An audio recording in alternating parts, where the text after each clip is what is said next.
Bonjour, c'est Alex, le coach recrutement. Bienvenue dans cette nouvelle vidéo. Aujourd'hui, je voudrais parler avec vous de finalement votre capacité à vous vendre dans un processus de recrutement, d'entretien d'embauche.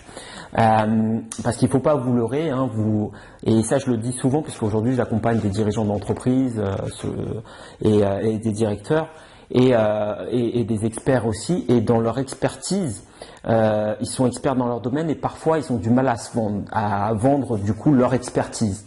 Et ce que je leur dis, c'est que vous avez beau avoir la meilleure expertise du monde, si vous ne savez pas la vendre, si vous ne savez pas entre guillemets la commercialiser, si vous ne savez pas la valoriser, eh bien finalement ça ne sert à rien. Donc c'était des consultants qui étaient indépendants, donc qui proposaient leurs prestations et donc leur expertise à des clients grands comptes.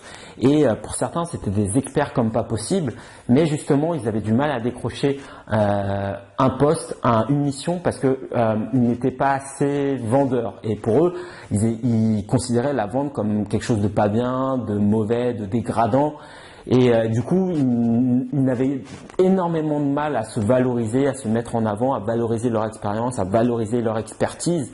Et au final, c'est ce que je leur explique et c'est ce que j'aimerais vous partager avec vous.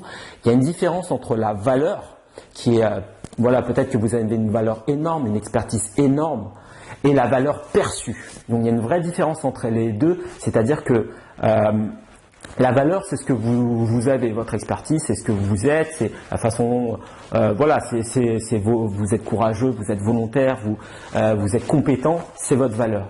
Et il y a la valeur perçue. La valeur perçue, c'est comment les autres vous perçoivent. Elle peut être supérieure à votre valeur, elle peut être égale à votre valeur, ou elle peut être inférieure à votre valeur.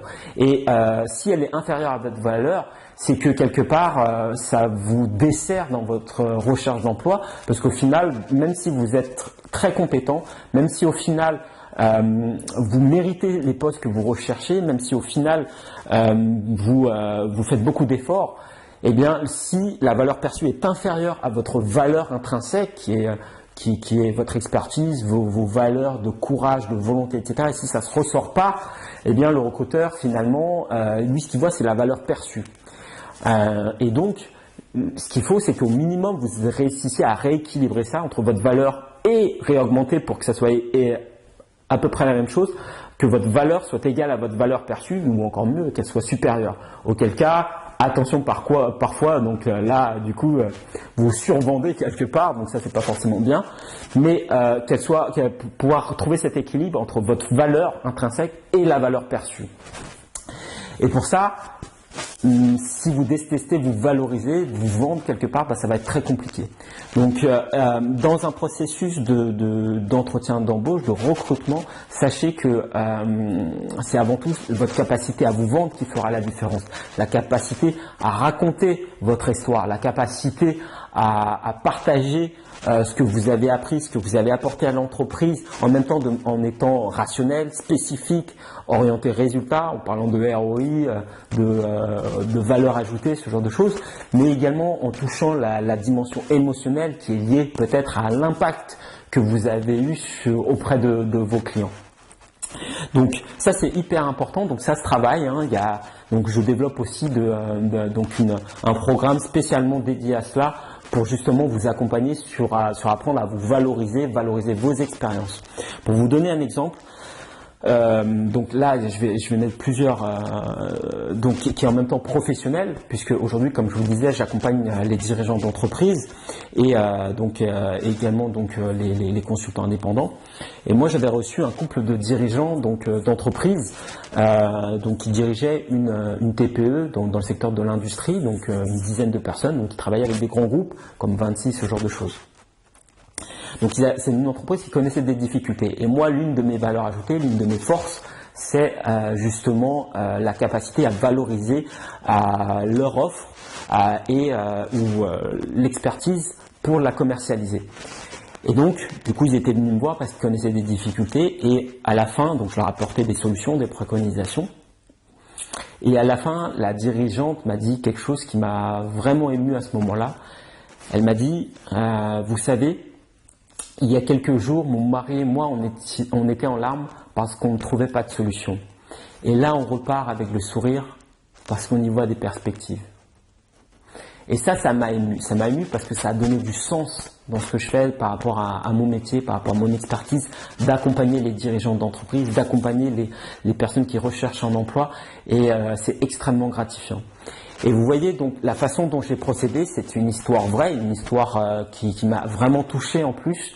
Mais c'est dans la façon dont vous allez présenter votre expérience, vos anecdotes, qui fera que vous allez pouvoir toucher aussi bien la dimension rationnelle en entretien d'embauche, en termes de valeur ajoutée, en termes d'impact, en termes de chiffres, mais également la dimension émotionnelle qui est plus de l'ordre de l'apport à ce que vous avez apporté à vos clients et les retours qu'on a pu vous faire. Comme un peu ce que je viens de vous donner comme exemple. C'est à peu près ça que vous devez savoir faire facilement et avec aisance dans un entretien pour justement faire la différence.